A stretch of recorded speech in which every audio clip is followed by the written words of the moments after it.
Introducing my boy Jermaine and We're Living Life After Trauma. Introducing a special guest today, my girlfriend Ayana, which is his sister. I see what my girlfriend goes through every day. It's not easy. Ain't what people think. She make it look easy though. She a super mom. She a mom, she a sister, real loving, caring. She give her last. Mom, we proud of you. I love you. I see what you do every day. It ain't easy. It ain't what folks think. But we gonna get my boy back up. Most definitely. I love you, twin.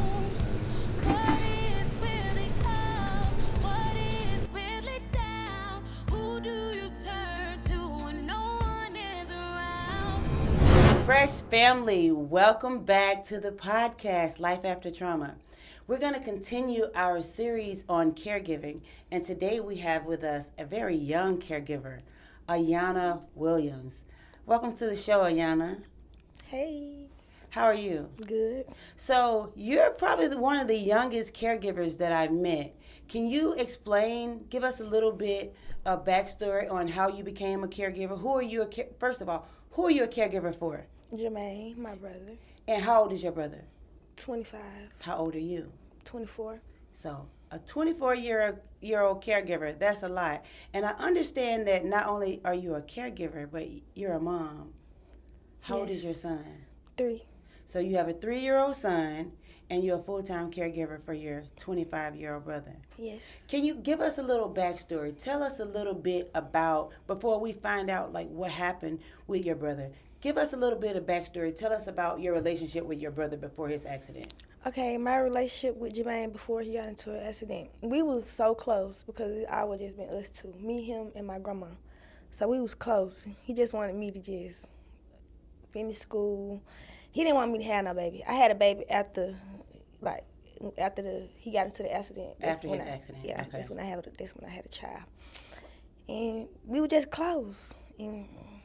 But we got other siblings, but me and him the only person that share the same mama and daddy. And that's why they probably don't feel the way I feel because we grew up with each other. So Right. You're the closest sibling to him. So give us a little backstory on what happened to your brother. Okay, Jermaine used to be he used to always gamble. Like, mm-hmm. He used to be shooting dice. Like, he loved shooting dice. Mm-hmm. So, a night before his birthday, he came, it was in the afternoon time. He came to my grandma's house because he wasn't living there no more. He came over there and wanted my auntie to wash his clothes, which is Toya. Mm-hmm. So he came, he was like, "Can you wash my clothes?" She was like, "Yeah." So he came in the house, my grandma told him, "Jermaine, you need to just go somewhere and sit down somewhere." And he was like, "Grandma, I'm finna just take Toy to the wash house." Then she was like, "Okay." So he took Toy to the wash house. Toy got through washing his clothes. She called him and told him that she was done washing his clothes. And he came and got him. And then he had a bag, a Family Dollar bag with a whole bunch of baby stuff in it for his son to take to the baby mama. Mm-hmm. And then I guess he took it to her. The last stop, he took it to her. And then nobody had hear nothing else from him. So we all went, like a normal night, everybody went to sleep. Mm-hmm. And by the time I woke up, she called like a lot of times. I'm like, why she calling me that many times for? Then I finally woke up and I answered the phone. I was like, "Hello." She was like, "You ain't seen Jermaine?" I was like, "No, last time we seen Jermaine was he came over here and picked up his clothes." And then she was like, "Huh?" And I was like, "Yeah." So as in she's saying that, my grandma she come in the highway and was like, "Yana, they saying that they got Jermaine in intensive care at grade." And I was like, "Huh?" She told me, "Yeah." So it was another girl called and told my grandma that Jermaine was in a car accident. She heard Jermaine get into a car accident. She stayed by the spread some junk. Mm-hmm. So my grandma was like, our family like, "How did you hear him get into a car accident and you stay your house this distant away from him?" Right. So it never. You guys never really know the full story of what happened. She was calling. The baby mom kept calling. Like, she just kept calling. So I told her, I was like, "They said Jermaine at ICU." And then she was like, "What?" And I was like, "Yeah." And then only way they identified him was by the tattoos on his arm. Mm-hmm. And then they called my grandma. And my grandma didn't have no way. Jermaine would have been up. My grandma didn't have no way to the hospital. Mm-hmm. So, but because all her kids was at work, she didn't have my auntie a teacher and my other auntie a manager. So they was all at work. So she They had nowhere to the hospital, so she sent my mama down to the hospital and told her, can she just sit with Jermaine till she get there. Mm-hmm. So this lady went behind my grandma's back, signed Jermaine out the hospital, and took him home to her house. Not the day of the accident. Like a couple days later, and they had where Mumu and my grandma couldn't see Jermaine. And then they was trying to pull the plug on him, and the hospital had to bring both sides of the family to a big old round table and telling my mama, like, she can't do this because that Jermaine but the custody left when Jermaine turned 18 and he didn't get power of attorney. So that's what because it fall back into my mama hand. That's why she was able to do that. Let's back up just a little bit. So you guys received a phone call that he'd been in some type of accident and he was at the hospital. John Doe. As a John Doe. Then they tried to lock him up. And it mixed all that too. Okay, so you received a phone call that he'd been in an accident and he was at the hospital as a John Doe, and your grandmother couldn't make it right then, so his mother went, and a couple of days later she took him out of the hospital. Well, at that time, did you guys know that he had a traumatic brain injury? Did you guys know his condition? No, I never, when Jermaine was like that, I never seen Jermaine in the hospital. Like, I never went down there to see him, not one time. Like, the whole time he was down there, because it was so much, like, I swear, it was so much animosity, like.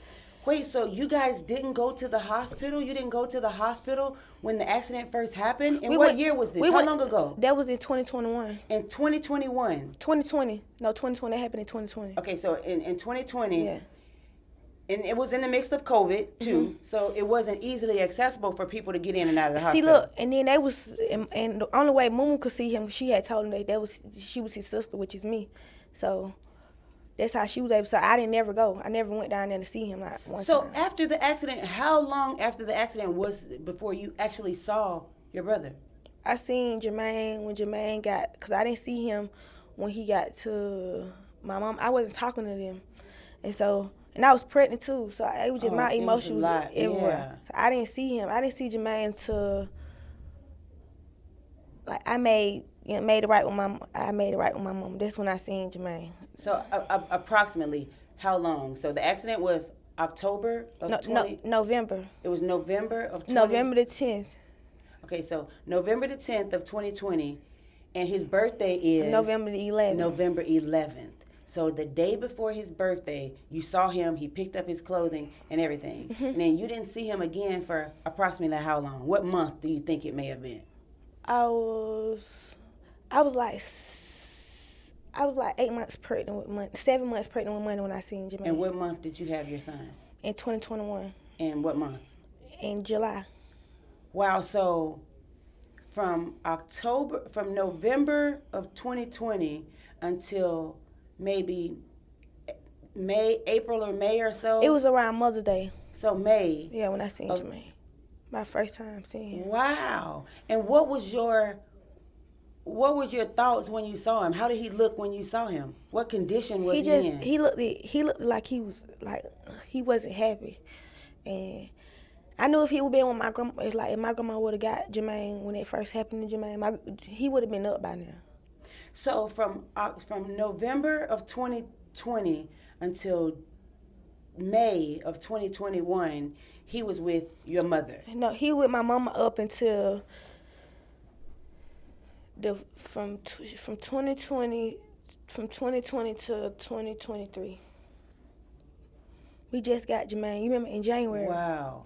Okay, so we supposed to get, my grandma supposed to got Jermaine they had sent him to a brain injury place, mm-hmm. like for people with brain injury. Mm-hmm. They sent him to a little home for that.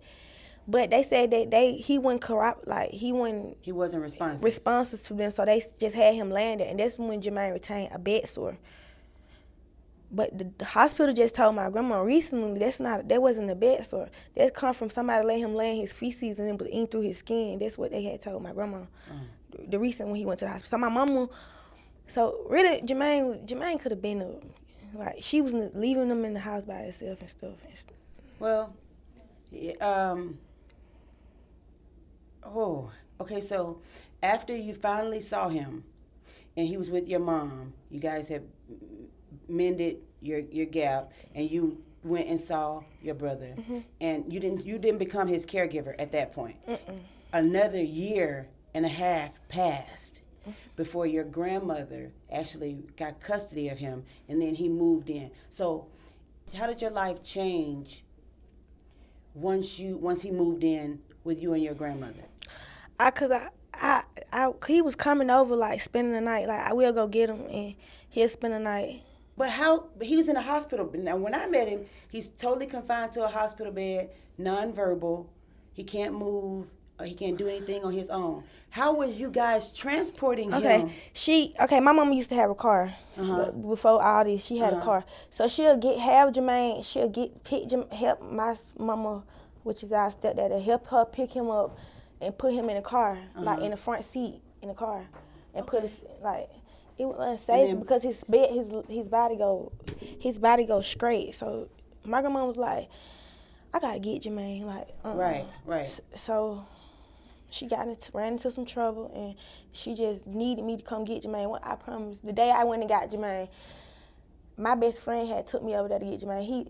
It's a male. He had took me over there to get Jermaine. He had a truck and stuff. So he was like, Miss Lisa, Jermaine was so little, like, he was so little, and then he was a really mess. Thin when we got him. So I was like, and I was picking him up by myself. So I'm like that it used to make me feel some type of way. Like, I made me look at life different. That's why I don't play. I feel like it's not a time and a place. It's a time and a place for that. Like. And I don't complain about nothing hurting on my body because my brother can't speak, and we don't know what's hurting him or what's wrong with him. Like, So it's changed who you are. Seeing your brother like this has really made you look at life different. And then for me, just only being, like, we got other siblings. Yeah, no one else is there but me. So what would you say to your other siblings if they were watching this, that they know that you're there being a caregiver by yourself? What would you say? Like, what would you say to them just to let them know that how hard it is for you? They don't know unless you tell them. So help us help other people, because you're not the only one that's going through this. It's somebody else that's going through it. I'm so sorry. It's tough.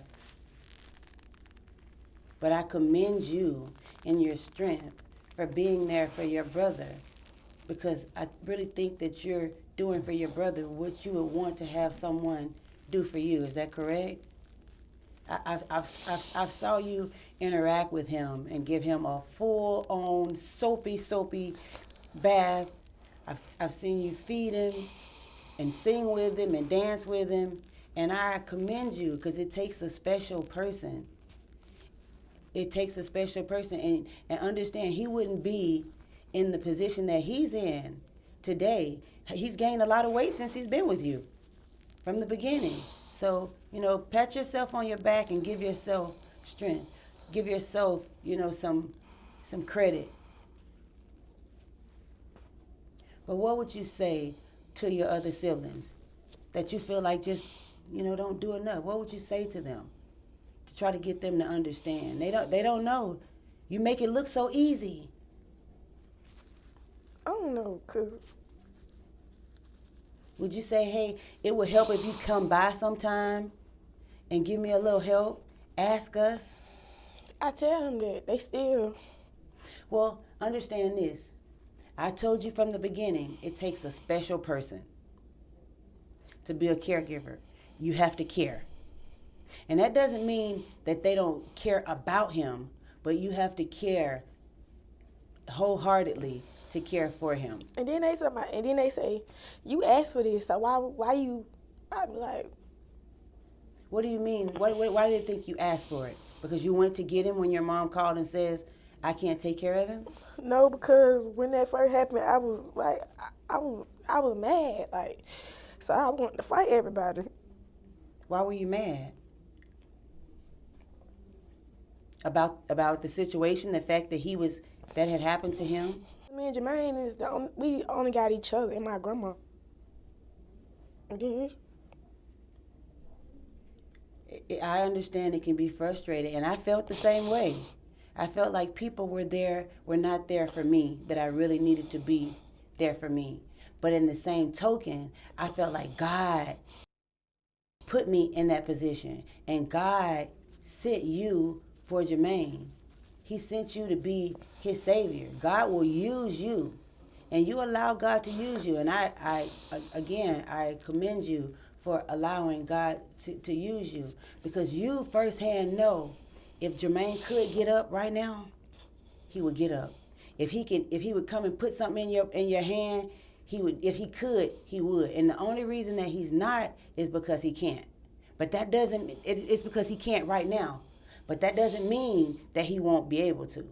And again, that's the reason for this platform. That's the reason for our foundation. That's the reason for our nonprofit, because I want to be, the one that gives you the support that you need. I want to be the one to help you guys have the resources that you need, because I firsthand understand that it's not easy.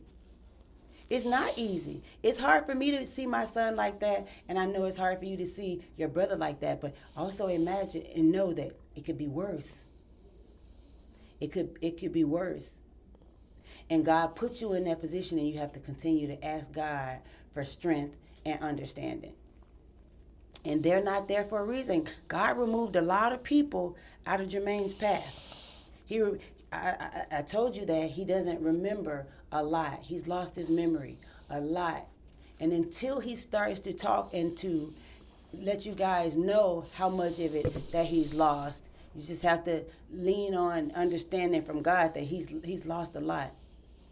And again, God has put you in that position to help him. What have you learned most about being a caregiver? Something that you just didn't know, and now that you're a caregiver, that you really understand what other caregivers have went through.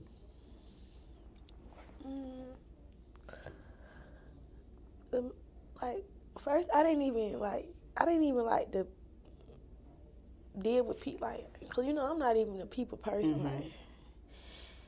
But that make me, I wanna do that, I wanna help people that's like that. Right. At first, I didn't even like being around nobody.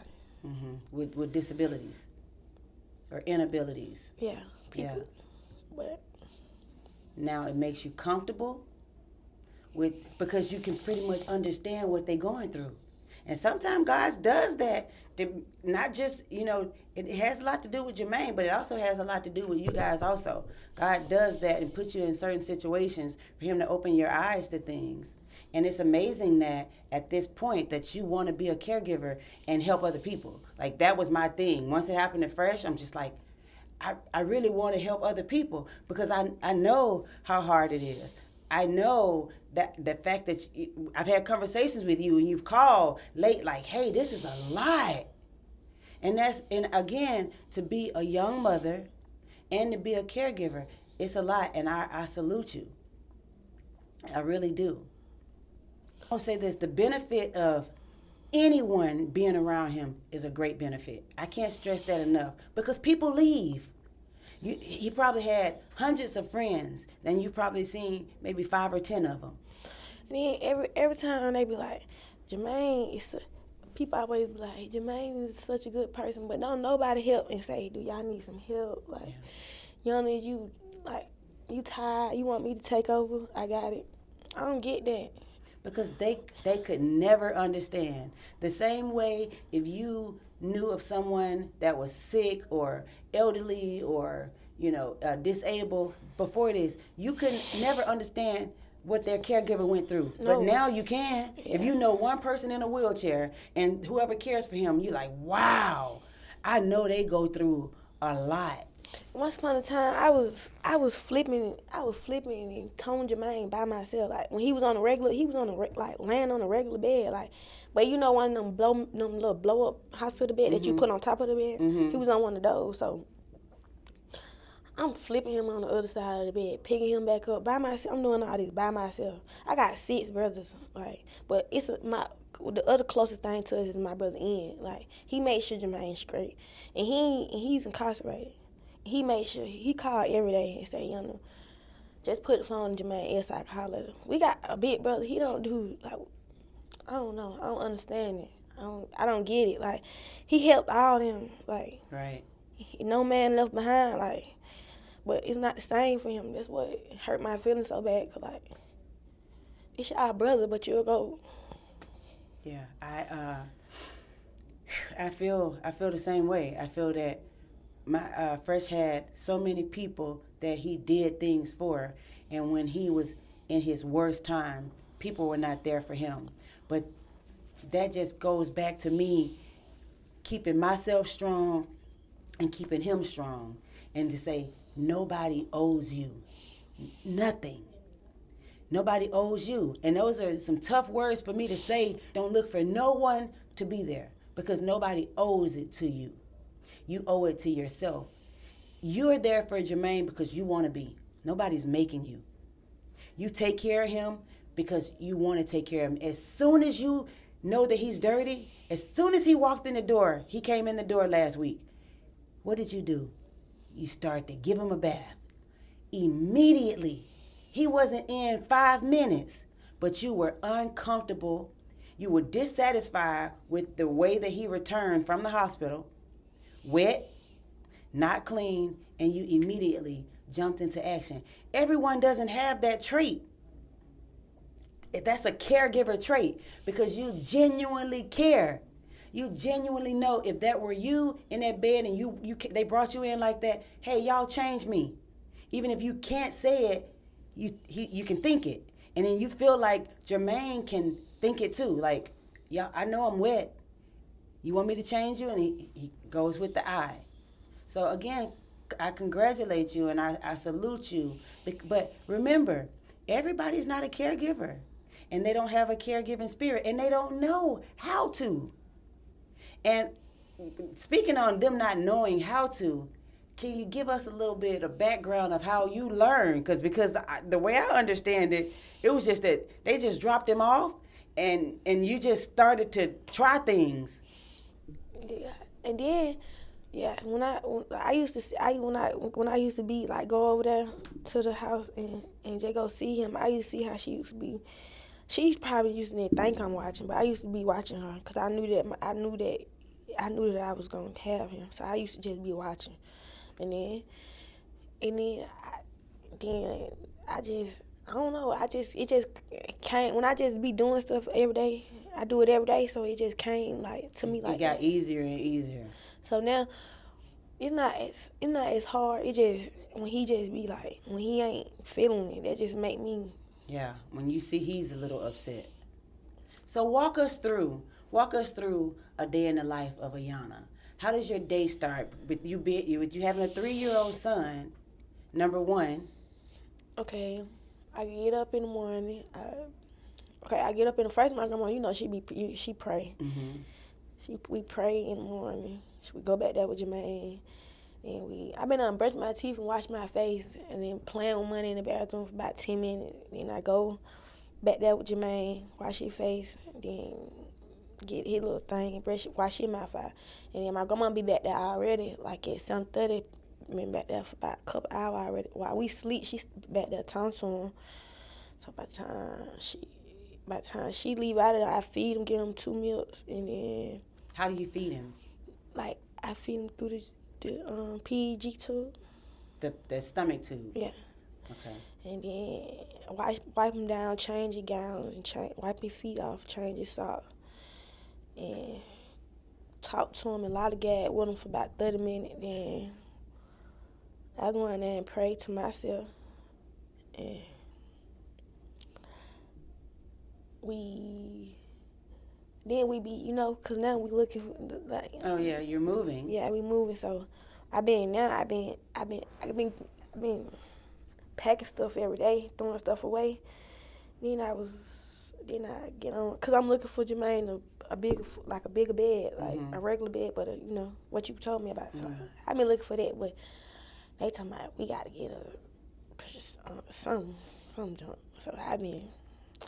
So after you get him up, you wash his face, brush his teeth, give him his breakfast, Give him his medicine. and his medicine, and then you go back into mommy mode with money. Yeah. Feast money, something to eat. Feast my grandma too, cause my grandma, Oh, you have to. hands. Yeah, your grandmother's hands. So I feast them something to eat.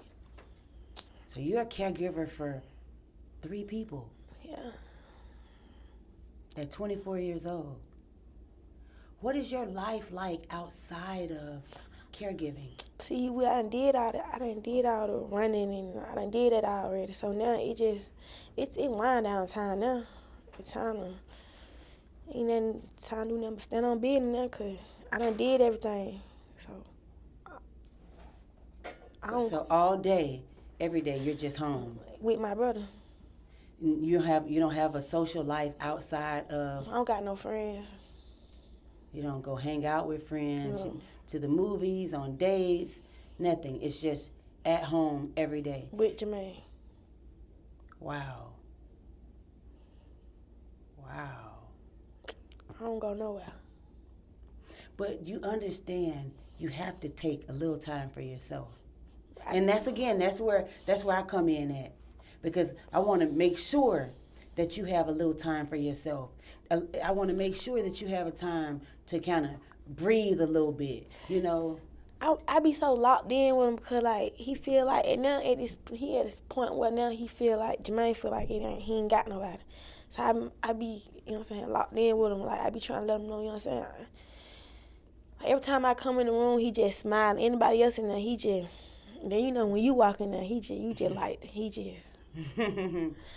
I ain't even gonna care. That's why I ain't gonna care. I tell my grandma, like, Grandma, I'm so thankful for me, Lisa. And she be like, me too. I'm thankful for you guys. And, I'm grateful that you guys are doing what you're doing for him. And I keep stressing, like, he's there. The more you give him, the more that he'll get.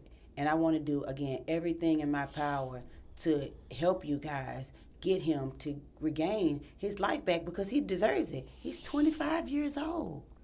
And you deserve to have your life back because the accident happened not only to him, it happened to you too. You were affected. Your grandmother's affected. Your mother's affected. It didn't just happen to him. And it's hard for other people, but it's so easy for you because you are a natural caregiver. Everybody's not. I've never heard you complain, I don't want to bathe him. I don't want to do this. I've never heard you say that. And it takes a special person to be a caregiver. Cause we were so close. Me and Jermaine was so close. I swear to God, we were so close. And y'all still so close. Like that's Jermaine and my baby. Jermaine and my baby and my grandma. That's the only thing that matters to me. I don't care about none else. Wow. That's why I be trying to go so hard. That's why I don't, when Yeah. I don't want nobody half stepping with them. You know what I'm saying? You gonna come, you gotta come my way right. Like this ain't no something you can pick off and no. Yeah, it's real life. Like my mama be getting a little fiend. I be telling her, like, you gotta back a little bit, get out of your face. She's talking about, my child. But I understand it, but you need to back. Yeah. Because you can look, I've saw you sort of look at him across the room and you guys have this eye contact. Yeah. And he can change his mood, or his mode. He can turn up a little bit when you play the music and get close to him, or he can turn all the way down when I see you leave out of that room. Yeah, he don't be wanting me to leave. He be looking like she finna go. But he knows you're coming back. Yeah, I be in the house. Yeah, he know you're not going far. But you see, when you walk in the room and you come over there, it be something different. Like he be. I want him to have that. He be like, oh my God. That's see, he don't even like her waking him up. You came and woke him up. He just instantly just hot inside. He was happy. Like when we wake him up, he be like, be looking like, why you just wake me up? Like, but when you did it, he ain't do nothing. He retaliate me with Lisa a whole different type of way. She said, her spirit, it just. Okay, so Ayana, if there was one thing that you can grant, if you had one wish and you could grant it and it would be for your brother, that you can change anything, one thing, what would it be? One wish I want for all us to come as one, so he can feel like he got a support system, and they can get things right. I only got one wish. That's it. I wish, and I need 2 wishes. And what's your, okay, well, you got 2 wishes. What's your 2 wishes? And I just want him to get up. I don't care how he walk or how he talk. I just want him to get up. But let me tell you something. It's possible. If you want it bad enough, you can change any situation. It takes persistence. That means no days off. And I know it's hard because you definitely deserve a day off. You deserve days off, being a young mom and being a caregiver. So again, with this platform, Operation Refresh, I really want to give you the tools and the resources that you need, give you the help that you need. And I know it's hard for your grandmother too, with the surgeries that she had and the issues that she's dealing with. Your dad was 21 years old when he had an aneurysm and passed, and your brother was 21 years old. Turning 22. The day before his 22nd birthday that the accident happened with him. So that my daddy was my grandma's baby. And his name Jermaine. So my daddy named Jermaine too. So that made my grandma. That what started my grandma's health issues. Because what Jermaine going through. Oh, your grandmother was healthier prior to Jermaine's accident, and her health started to deteriorate after Jermaine's accident. So what do you think if you could have some assistance, what would help you on a daily basis? What could you use to help you get along just a little bit better? Just take a load off of you. I don't want no help from nobody. You don't want anyone coming in from the outside helping. Because it's not genuine.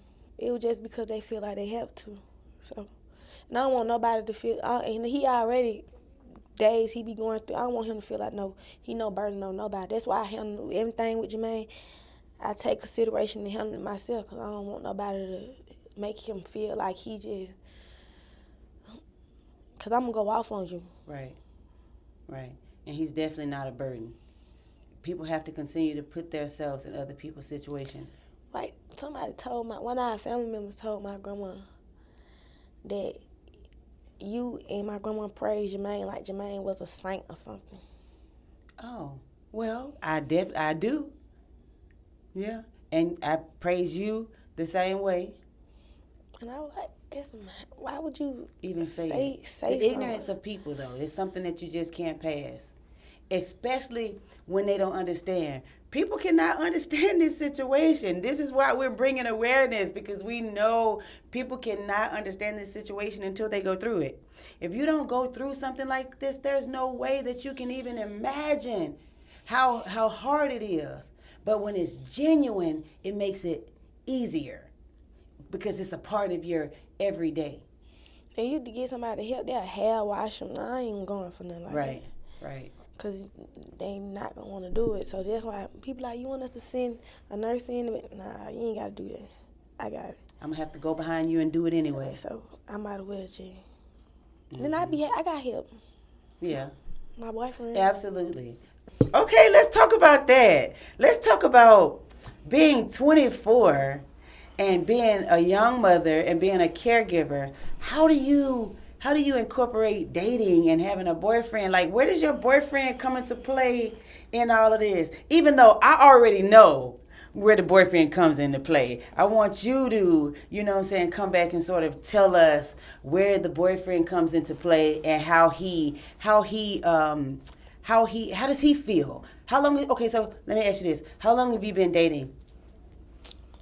Him? Yeah. Ever since February. So you've been dating him since February. How's your relationship with him being with you being a caregiver? He helped me. How does he help you? He be anything Jermaine need, like anything. I could be asleep. He know everything to do with Jermaine. Yeah. He know how to get Jermaine his medicine. He know how to feed Jermaine. He even keep Jermaine company. Like, we got brothers. Like, he treat him just like that's his brother. Like, He does. He talk to him. He be back there watching TV with him. Like, he I swear, like, Jermaine drink so slow. It take Jermaine 30 minutes to drink a drink. He stand back there them whole 30 minutes until that drink gone. And anything, I don't know. That's why I deal with him the way I deal with him, because how he deal with my brother. Like, And I've saw on many occasions him sort of his communication with Jermaine, and it's so genuine. And he too is a natural caregiver. He has the spirit. I've seen him feed him. I've seen him give him his medicine. I've seen him give him a bath. And with a smile on his face the entire time. Talking to the Jermaine the entire time. Man, my brothers ain't never did nothing Now, like that. did he know Jermaine before the accident? No. Wow. The way that he communicates with him. He knew of him, but he didn't just know him. Like, Right. But now, he, like... It's like Jermaine's best friend. Yeah. Because he's on the side of his bed every time I'm over there. Mm-hmm. I've never been there one time and he not been there. Like last night, he gave Jermaine his medicine. I'm talking about, we was lit last night. I don't care how lit. He still went back there and gave Jermaine his medicine, though, and made sure Jermaine ate. And then, how he deal with my grandma, like... Yeah. He's a gift. Real family-oriented man. Mm-hmm. Wow. Yeah. He really is. And he's so quiet and laid back and so humble. He talk too much. I don't never hear him say very much. But can I help you? Thank you. A few words. Yeah, he talk too much. He talk Yeah. a lot. So are you guys able to spend time together, quality time? Are you guys able to like go out and date, or is it just at the house all the time? We just at the house, kicking it. Oh, we do go places. Like, yeah, we do. But 9 times out of 10, we at home. Yeah. With Jermaine. Oh, he at work. He be at work. He go work, come home. And he go work at 6 o'clock in the morning and get off at 5 in the afternoon. He still come home. And he's a caregiver. And I could be in there asleep. They be like, y'all trust him? And I'm like, yeah, more than like now. He there with him. Yes. Wow. He there with him and my baby. Yeah, he there with him, like, and he can deal with both of them, like, by himself. That's amazing. That's a gift to have someone in your corner that is helping you with your son and your brother and your grandmother. We thankful for him. We locked in. Yeah, that's a good thing. Well, that's a good thing. So let's just talk just a little bit before we run out of time on where do you see yourself next year this time? Where do you want to be next year this time? Next year this time, I see myself, Jermaine, up, doing what you doing. I want to do what you do. I want to help people. Period. Like, I want to help kids, though, like little kids that be suffering stuff like that. And I love kids. This happens to people at any age. No one is exempt. And I want to work at your center too. Well, I would love to have you. Like when Jermaine be up here, I'm gonna be up here. I'm gonna be up here helping people because I like helping people. And our goal, how we'll operate is at Refresh Specialty Gym. You come in with the caregiver comes in with their loved one, and then you can use the facility. We'll assist you in, getting everything set up, showing how to stretch and how to operate the machines, so you can come in and, use the facility as much as you guys want. But it's going to be a slow process because he's been for 3 years. 4. But 3 years without adequate care and therapy. But this past year, you guys have been humping with him. Yeah. And he's gained weight.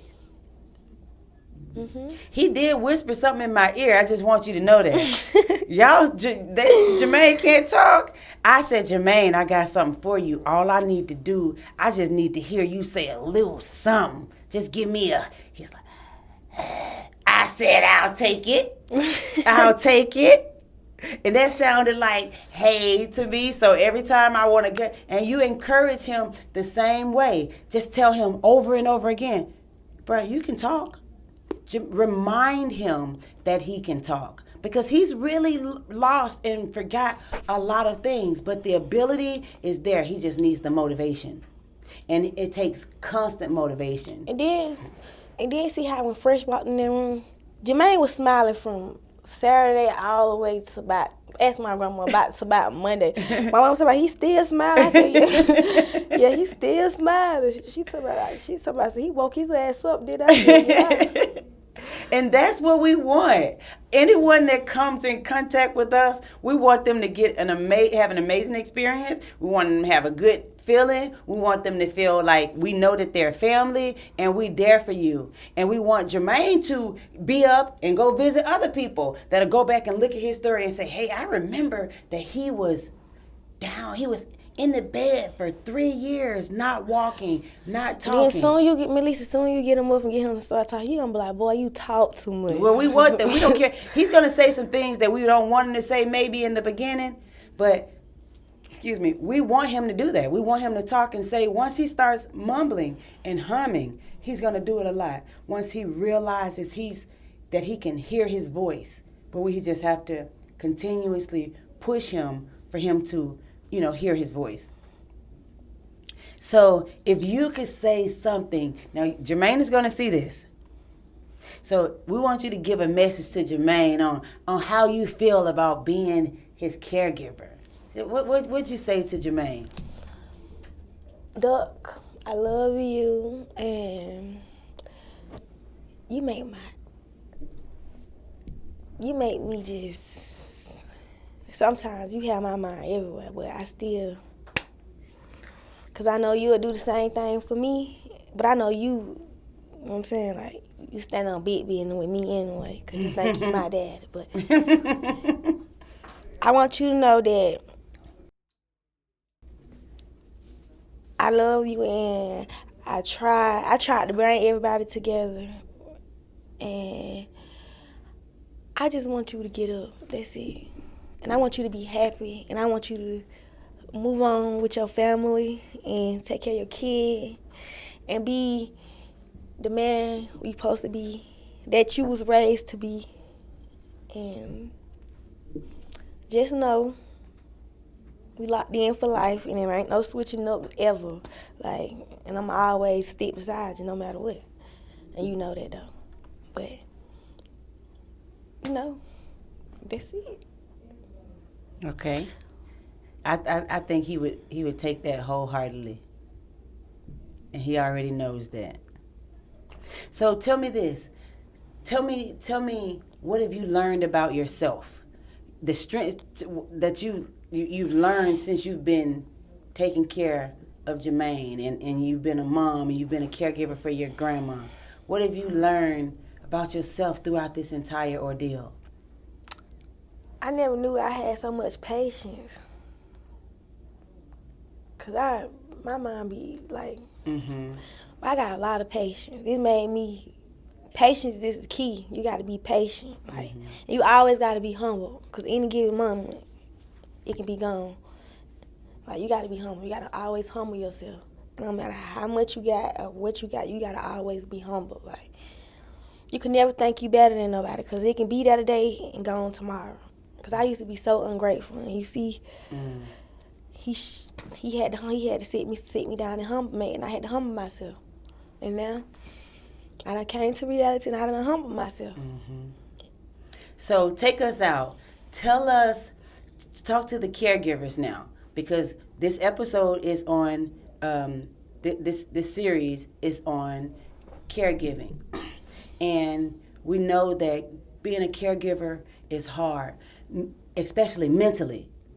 So how do you deal with it when you about to have when you feel like you're gonna have a mental breakdown? What do you do? What advice can you give to other caregivers, especially someone that's not going through this situation right now, but it's gonna be coming on them soon? What advice would you give to another young caregiver?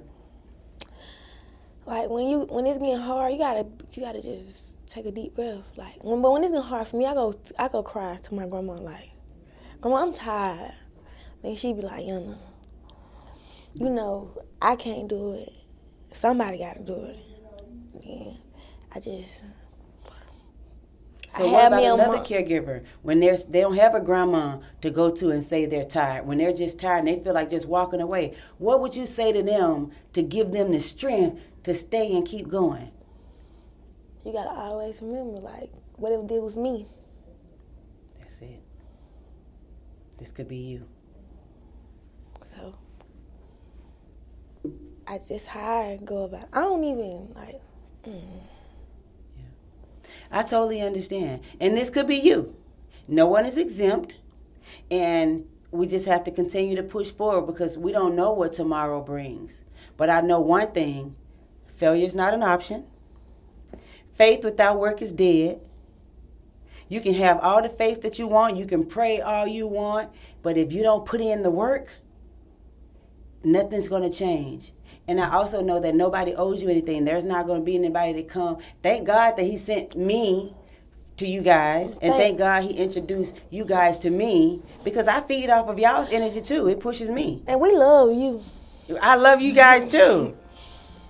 I'm talking about she be like, hey, Jermaine. He just give the biggest smile. Like, and I like to see him happy. Like, I love to see my brother happy. Like, yeah. Anything we can do to make him happy. And for you too, anything that you can do to give your loved one, make the day brighter. Music, I can't stress enough, is the key. So again, we're going to continue this series on caregiving on our next episode. Tune in with us. Ayana Williams, 24-year-old mother, stay-at-home mother, caregiver to her 25-year-old brother. Thank you again, Ayana, for coming. We appreciate you. Life After Trauma. We'll see you on the next episode.